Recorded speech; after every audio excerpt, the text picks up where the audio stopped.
Meus irmãos, graça e paz do Senhor Jesus seja com todos vocês. Nós vamos continuar a nossa série de estudos bíblicos sobre o tema pecados intocáveis. Estamos nos baseando nesse livro aqui, sobre pecados intocáveis.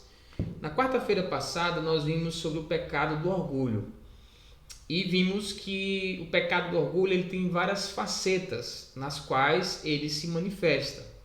E a ideia é nós podemos ver essas facetas e percebermos o que é o pecado do orgulho e como ele se manifesta. Na quarta-feira passada nós vimos sobre o moralismo. O orgulho ele se manifesta no moralismo, por exemplo. Então, se você não assistiu na quarta-feira passada, acesse o nosso link, o nosso canal do YouTube, e você pode ter acesso a esse estudo. Hoje nós vamos falar sobre o orgulho da doutrina correta. E esse pecado ele é muito comum no meio evangélico, principalmente porque estamos constantemente buscando cada vez mais ter uma doutrina correta, e então somos bem mais suscetíveis a esse tipo de pecado. Convido você a orar nesse momento para pedir a Deus que nos conceda direção, sabedoria e discernimento do Espírito para esse tempo em que refletiremos na palavra dele. Pai Santo e querido, eu te louvo e te bendigo pela oportunidade que o Senhor nos dá de buscarmos ao Senhor, de entendermos o que o Senhor quer para nós acerca desse tema. Ilumine nossas mentes, traga clareza do Teu Santo Espírito para que possamos compreender, Pai, a Tua palavra e a Tua vontade para nós. Em nome de Jesus. Amém. Para introduzirmos, eu coloquei esse versículo aí, versículo muito conhecido. O orgulho precede a ruína, e em algumas versões a soberba precede a queda, e a altivez de espírito a queda. Provérbios 16, 18. O ponto é, para o entendimento bíblico, uma vez que o orgulho está presente, não tem como, é inevitável que a queda aconteça. Então, aconteceu o orgulho, em seguida, não estabelece quando, não se diz qual o momento exato, mas em seguida vai vir a queda, vai vir o fracasso, digamos assim. Então, baseado nisso, nós vamos seguir uma estrutura que eu gostaria de apresentar aqui para os irmãos na tela, a partir de 5 tópicos. Primeiro, nós vamos ver uma definição de orgulho. Na verdade, nós vamos relembrar uma definição de orgulho para que adentremos nesse assunto com a nossa mente já refrescada acerca desse tema do orgulho. Na verdade, nós vamos apenas relembrar aquilo que foi dito na quarta-feira passada acerca do conceito de orgulho. Segundo, o que é o orgulho da doutrina correta? Quando, digamos assim, denunciamos o pecado do orgulho da doutrina correta, o que nós estamos querendo dizer com isso? Então, nós vamos refletir um pouco também sobre isso. Terceiro, nós vamos ver exemplos bíblicos desse tipo de pecado. Quarto, nós vamos ver os exemplos contemporâneos desse tipo de pecado. E por último, os cuidados ao evitá-lo. É muito comum, meus irmãos, quando estamos fugindo de algum pecado, ou seja, evitando, lutando contra esse tipo de pecado, nós corremos para outro pecado. Então, quando tentamos evitar o pecado do orgulho da doutrina correta, devemos tomar alguns cuidados para não incorrermos em outros pecados. Então, é isso que nós vamos ver. Então, vamos pensar primeiramente em uma definição de orgulho. É uma definição bem sucinta. O orgulho é o pensamento sobre si além do que convém, baseado em suas próprias características, qualidades ou ações. Então, geralmente o sujeito ele não necessariamente ele tem essas qualidades. Às vezes ele até atribui a si mesmo essas qualidades acerca do que ele é, acerca das suas virtudes, das suas qualidades, e baseado nessas convicções, nessas atribuições, ele se orgulha do que é ou do que supostamente é.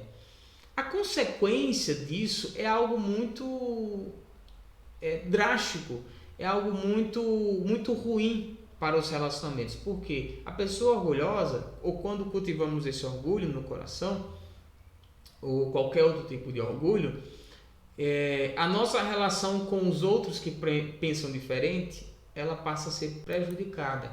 Por exemplo, aqui, quando diz sobre a arrogância, passamos a ser pessoas arrogantes e demonstramos desprezo em relação ao próximo.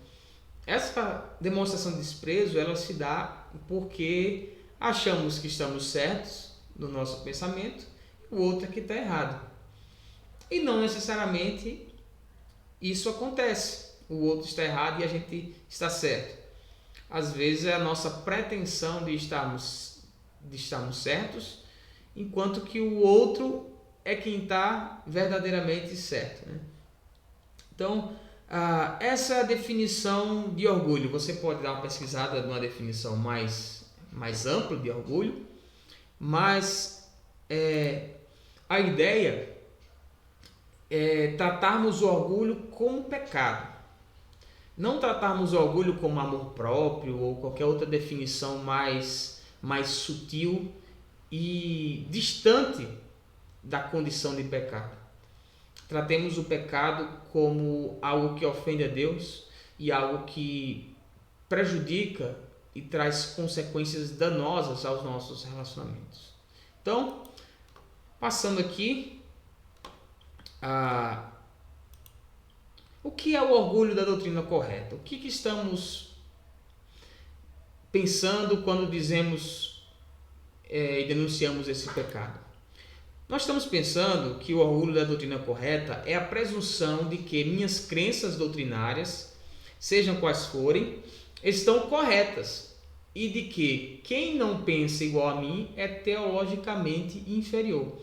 Então, percebam, meus irmãos, que o orgulho da doutrina correta ele está relacionado ao pensamento teológico. É bem sugestivo o nome, né? Orgulho da doutrina correta.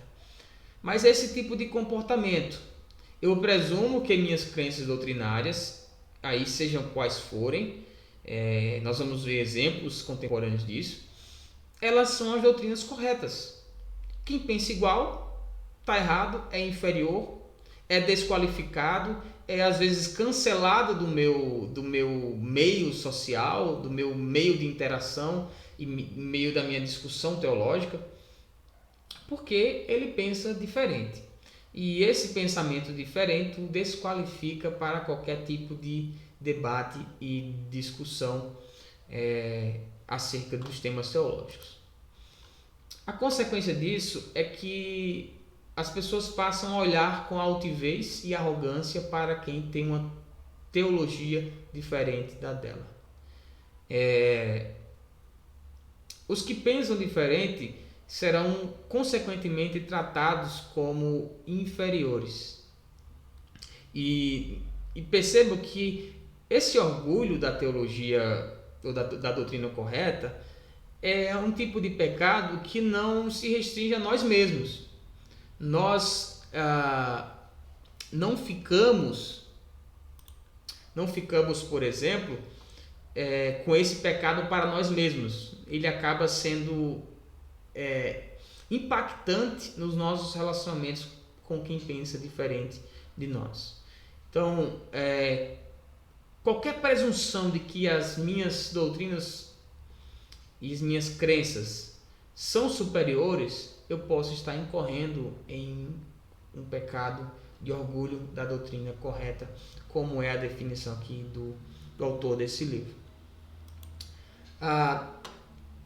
Nós vamos pensar em alguns textos, exemplos bíblicos sobre isso, para entendermos melhor o que vem a ser na prática esse tipo de pecado. Em em 1 Coríntios capítulo 8, o apóstolo Paulo está tratando com a igreja que tinha esse problema do orgulho. E é interessante que eu coloquei aqui, Paulo não discordou da doutrina dos coríntios. Eu vou ler aqui o versículo 1 do capítulo 8, que diz assim: no que se refere às coisas sacrificadas a ídolos, reconhecemos que todos somos senhores do saber. O saber ensoberbece, mas o amor edifica. Eu vou ler o versículo 2, que diz assim: se alguém julga saber alguma coisa, com efeito não aprendeu ainda como convém saber. É interessante pensarmos que Paulo aqui, ele não está discordando da doutrina dos coríntios sobre comer carne sacrificada aos ídolos, mas ele repreende os coríntios quanto ao orgulho acerca do que eles acreditavam. Em outras palavras, Paulo não os repreende pela doutrina. A doutrina deles estava correta, mas eles se orgulhavam dessa doutrina, ao ponto de prejudicarem a fé dos irmãos novos convertidos, mais fracos na fé, só porque eles tinham a doutrina correta. O contexto é que esses que acreditavam que não tinha nenhum problema comer carne sacrificada aos ídolos, comiam na frente daqueles que acreditavam que tinha algum problema comer carne sacrificada a ídolos, porque eles vinham de uma cultura em que estava muito próximo ainda a experiência com a carne sacrificada a ídolos. Imagine que alguém se converteu e na religião anterior dele se fazia sacrifícios aos deuses, aos ídolos, aos demônios, e agora ele se converte a Cristo. Ele vai ter extrema dificuldade de desassociar aquela prática anterior com a sua nova realidade em Cristo. Enquanto aquele que nunca teve alguma experiência desse tipo na sua vida anterior à vida em Cristo, ele vai simplesmente orar, dar graças a Deus e entender que tudo que foi feito por Deus e para Deus, e aquele que come e dá graças, a comida é santificada e não vai ter nenhum problema de consciência por causa daquilo. Só que nesse cenário, essas pessoas que tinham essa consciência de que podia comer qualquer coisa e que nada feria a sua consciência, não se preocupava nem um pouco com aqueles que tinham essa consciência por conta da experiência passada. E o que eles faziam?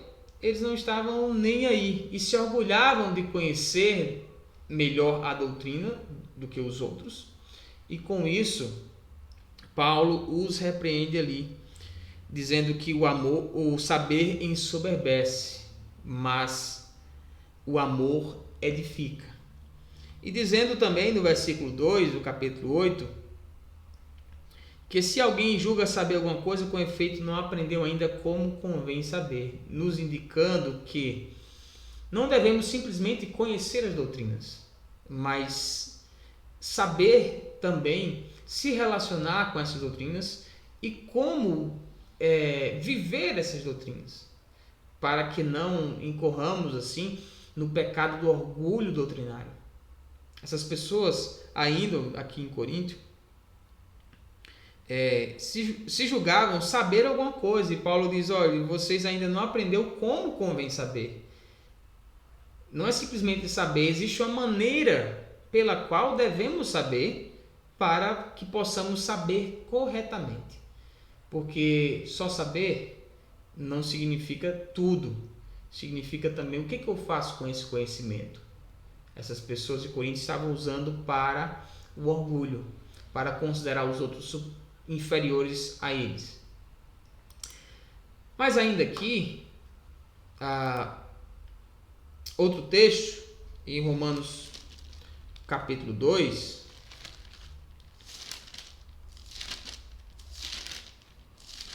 nós vamos ler aqui, a partir do versículo 17, diz assim: se tu, porém, que tens por sobrenome judeu e repousa na lei, e te glorias, deixa eu colocar aqui a tela, Te glorias em Deus, que conheces a sua vontade e reprovas as outras coisas excelentes, sendo instruído na lei, que estás persuadido de que és guia de cegos, luz dos que se encontram em trevas, instrutor dos ignorantes, mestre de crianças, tendo na lei a forma de sabedoria e da verdade? Tu, pois, que ensinas a outrem, não te ensinas a ti mesmo? Tu que pregas que não deve furtar, furtas? Dizes que não se deve cometer adultério e cometes? Abominas os ídolos e lhes rouba o templo? Tu que te glorias na lei, desonras a Deus pela transgressão da lei? Pois, como está escrito, o nome de Deus é blasfemado entre os gentios por vossa causa. Aqui, meus irmãos, Paulo repreende os judeus que, nesse caso, supostamente se gloriavam em Deus por terem o conhecimento das coisas da lei. Notem que o orgulho deles aqui era por serem conhecedores da lei, a quem Deus havia revelado primeiramente os assuntos acerca da lei, e com isso eles desprezavam os outros, achando que os outros eram quem precisavam ser guiados, os outros eram que precisavam de mestre, porque os outros eram infantis e crianças acerca dos assuntos da lei. E Paulo percebeu que tudo isso era orgulho, porque eles se gloriavam em Deus, supostamente, mas na verdade eles não se gloriavam em conhecer a Deus, mas se gloriavam nas coisas que eles sabiam acerca da lei, para se considerarem superiores aos outros. E nesse ponto aqui, Paulo diz na altura do versículo 23, tu que te glorias na lei, desonras a Deus pela transgressão da lei. Aqui, meus irmãos, é um claro exemplo bíblico acerca desse orgulho doutrinário. Os judeus se gloriavam acerca do que conheciam e que sabiam da lei.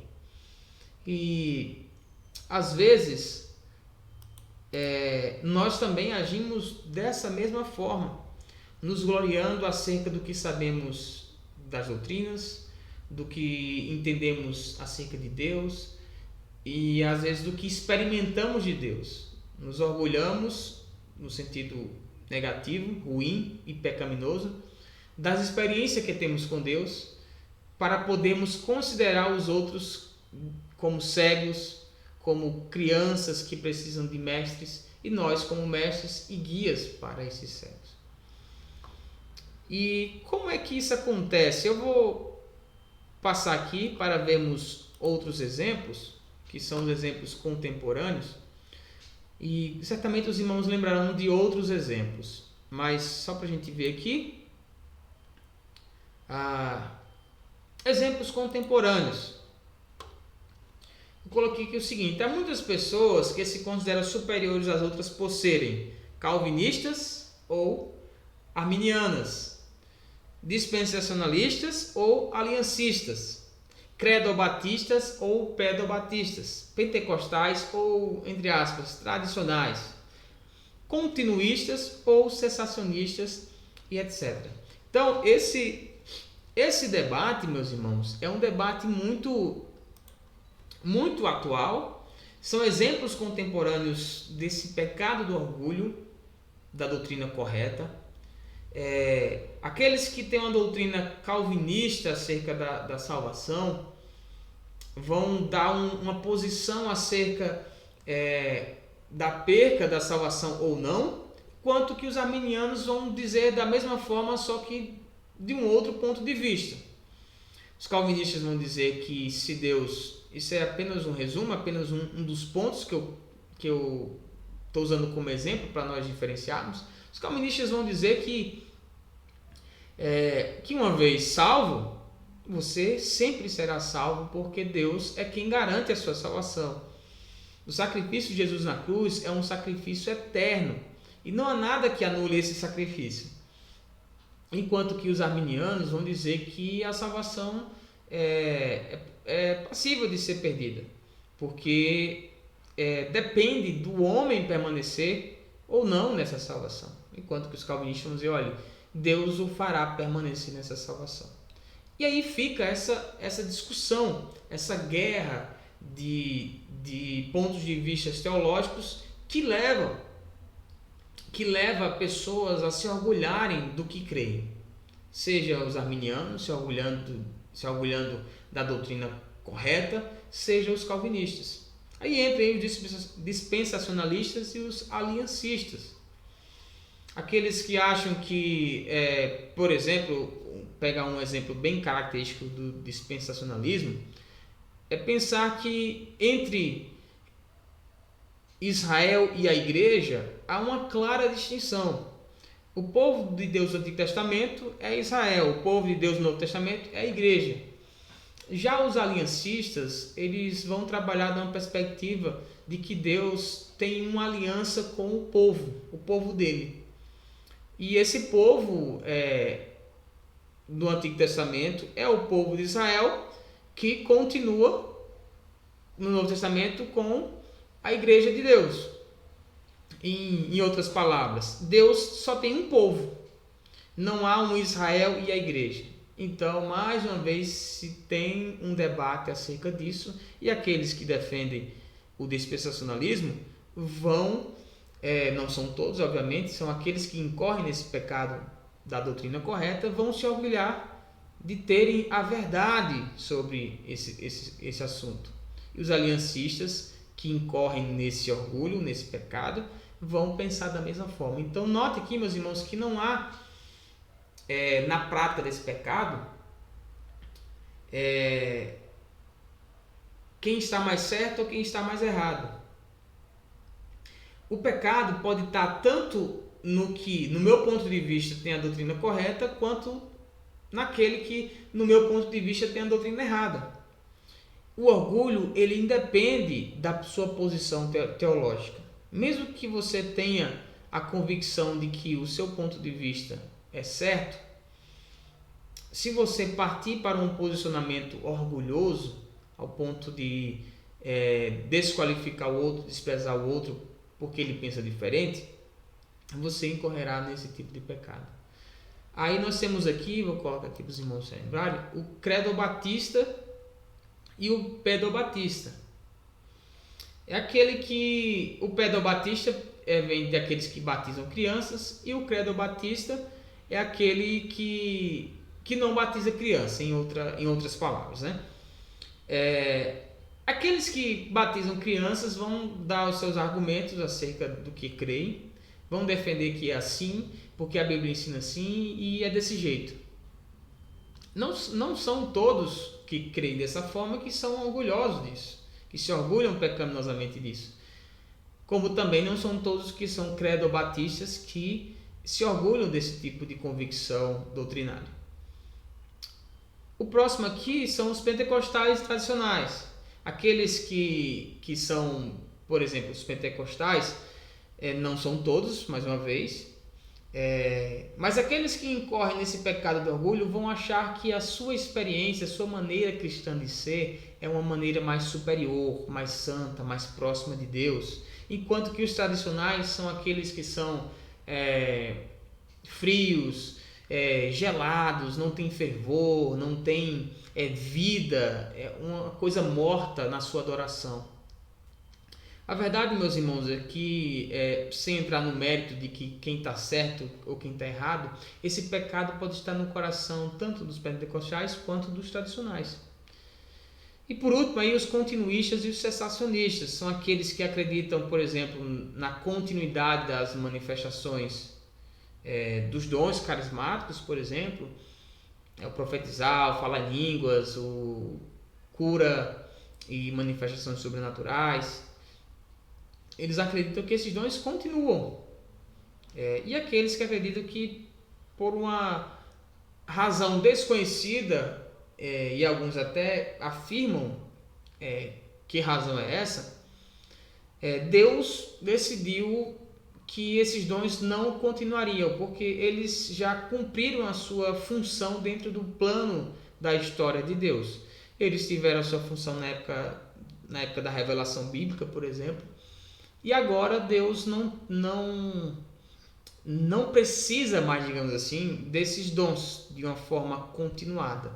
Deus pode até agir pontualmente em alguns momentos da história, mas Deus não está obrigado a continuar fornecendo ou instrumentalizando esses dons. E nesse debate, esses cessacionistas ou esses continuistas, eles podem incorrer no orgulho da doutrina correta. E aqui, meus irmãos, apenas alguns exemplos, né? Eu peguei aqui uns exemplos que são mais comuns de serem vistos nessas discussões teológicas e embates aí ferrenhos acerca desses assuntos e desses temas. Quais assuntos e temas você pode lembrar aí de discussões teológicas, exemplos contemporâneos em que as pessoas têm ou dão evidências desse orgulho da doutrina correta? Quais são os debates que você pode lembrar aí acerca disso? Então, passando aqui, por último, nós vamos ver os cuidados que nós devemos ter ao evitar esse tipo de pecado. Então, primeiro, tome cuidado para não deixar de desenvolver convicções doutrinárias firmes acerca do que a Bíblia ensina. Por que é importante nós pensarmos nisso? Porque quando nós tentamos evitar o pecado do orgulho da doutrina correta, podemos incorrer aí num desleixo em relação à busca pela revelação bíblica e deixarmos de lado o conhecimento e ficarmos cada vez mais fracos nas nossas convicções e suscetíveis aí a sermos levados por ventos de doutrina, né? Como que Paulo fala. Então, ao fugir desse pecado, tome cuidado para não deixar de desenvolver convicções doutrinárias firmes acerca do que a Bíblia ensina. E mais outro aqui, por último, tome cuidado para não relativizar as doutrinas bíblicas enquanto luta contra o pecado ou contra o orgulho doutrinário. Qual é o problema aqui nessa questão, nesse ponto? Acharmos que todo ponto de vista está certo. Não, aquilo é a opinião dele. Eu estou lutando contra o orgulho doutrinário. Eu tenho que ser humilde hermeneuticamente, tenho que buscar uma humildade acerca da minha interpretação e começarmos a relativizar as doutrinas bíblicas e acharmos que qualquer ponto de vista não é suscetível, não está ali no âmbito da discussão. E dizemos, não, esse é o ponto de vista dele e cada um tem seu ponto de vista. Não. Tomemos cuidado para evitarmos essa relativização. E ao lutarmos contra o orgulho da doutrina correta, busquemos a humildade, sim, porque o remédio para o orgulho é a humildade, e Deus resiste aos soberbos, mas dá graça aos humildes. E ao buscarmos evitar esse pecado, tomemos esse cuidado da relativização acerca das doutrinas bíblicas. Então, meus irmãos, concluir aqui, considere o perigo do orgulho doutrinário e peça a Deus que ilumine sua mente para compreender se tem sido orgulhoso doutrinariamente. Peça humildemente ajuda, pois Deus dá graça aos humildes. Então, meus queridos, que Deus nos abençoe, Deus possa ter falado ao seu coração e que você lute contra qualquer raiz de pecado, de orgulho acerca da doutrina correta. Que Deus o ajude também a tomar esses cuidados acerca dessa busca, né, pela liberdade acerca desse orgulho, né? Que você tome cuidado para não deixar de ter convicções firmes acerca da doutrina, e tome cuidado também para não relativizar as doutrinas, achando que qualquer opinião sobre um tema, por exemplo, como a santidade, fé, salvação, são temas que podem ser relativizados e que cada um pode ter a sua opinião. Que Deus nos abençoe e nos livre desse pecado. Amém.